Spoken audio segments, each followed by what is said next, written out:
ఆంధ్రప్రదేశ్ రాష్ట్రంలోని doctor BR Ambedkar Konaseema జిల్లా రాజోలు మండలం రాజోలు గ్రామానికి చెందిన పట్నాల విఘ్నేష్ ఇండియన్ ఇన్స్టిట్యూట్ ఆఫ్ టెక్నాలజీలో నిర్వహించే జాయింట్ ఎంట్రన్స్ ఎగ్జామినేషన్ మెయిన్స్ ఫలితాల్లో జనరల్ కేటగిరీలో మొదటి స్థానం సాధించి అద్భుత ప్రతిభ కనబరిచాడు. విఘ్నేష్ తండ్రి దత్తాత్రేయ రియల్ ఎస్టేట్ వ్యాపారి కాగా తల్లి నాగలక్ష్మి గృహిణి.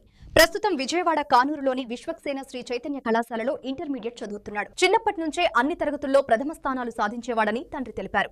ఐఐఐటి పూర్తి చేసి ఐఏఎస్ కావడమే తన కుమారుని లక్ష్యమని దత్తాత్రేయ పేర్కొన్నారు. ప్రతిష్టాత్మక పరీక్షలో గొప్ప ర్యాంక్ సాధించడంతో తల్లిదండ్రుల ఆనందానికి అవధులు లేకుండా పోయాయి. ఈ సందర్భంగా కేక్ కట్ చేసి సంతోషాన్ని పంచుకున్నారు. అబ్బాయి పేరు విఘ్నేష్. మేము రాజుల్లో ఉంటాము. చిన్నప్పటి నుంచి చైతన్యలో చదివాడు మా అబ్బాయి, ఫస్ట్ క్లాస్ నుంచి కూడా.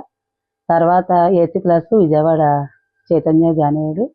అక్కడ ఉత్తర్వులు మొన్న జేఈ మెయిల్ ఫలితాల్లో 99.58 ఉత్తర్వు సాధించినందుకు తల్లిదండ్రులుగా మేము ఎంతో గర్విస్తున్నాం. హస్బెండ్ కోరిక ఏంటంటే కొడుకుని కలెక్టర్గా చూడాలని. మా తల్లిదండ్రులుగా మేమెంతో ఆనందించే ర్యాంక్ కోసం ఆడు కూడా మా కోసం కష్టపడుతున్నాడు, మాకు పేరు నిలబెట్టడం కోసం. విఘ్నేష్ మొన్న జేఈ మెయిన్స్లో ఫస్ట్ ఉత్తీర్ణత సాధించిన ఫలితాలు మొన్న విడుదలైనవి.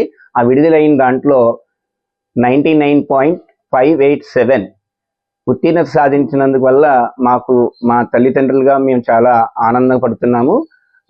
అలాగే మా అబ్బాయి చిన్నప్పటి నుంచి చదువు మీద భక్తి శ్రద్ధలతో చాలా ఉత్తీర్ణత సాధించడానికే ప్రయత్నం చేస్తూ ఉంటాడు. అలాగే చదువుతున్నాడు.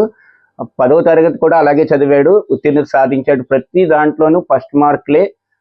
అలాగా అయినా నా యొక్క కోరిక కూడా మా అబ్బాయి దగ్గర చెప్పడం జరిగింది. మా అబ్బాయి నేను ఐఏఎస్గా చూడాలనుకున్నాను, కలెక్టర్గా. అదే కలెక్టర్ చెయ్యాలనే ఉద్దేశంతో మా అబ్బాయి చాలా చక్కగా చదువుతూ నా యొక్క ఒపీనియన్ని, నా యొక్క ఆనందాన్ని వాడు బాగా ఉత్తీర్ణత సాధించి చదువుతూ చక్కటి మార్కులు తెచ్చినందుకల్లా నేను తల్లిదండ్రులుగా, నా పేరు దత్తాత్రేయ, మా మిసెస్ పేరు నాగలక్ష్మి, తల్లిదండ్రులుగా మమ్మల్ని చాలా ఆనందపరుస్తూ చక్కని ఉత్తీర్ణత సాధించినందుకల్లా మేము చాలా ఆనందంగా, గర్వంగా ఫీల్ అవుతున్నాను. చాలా హ్యాపీగా కూడా ఉంది.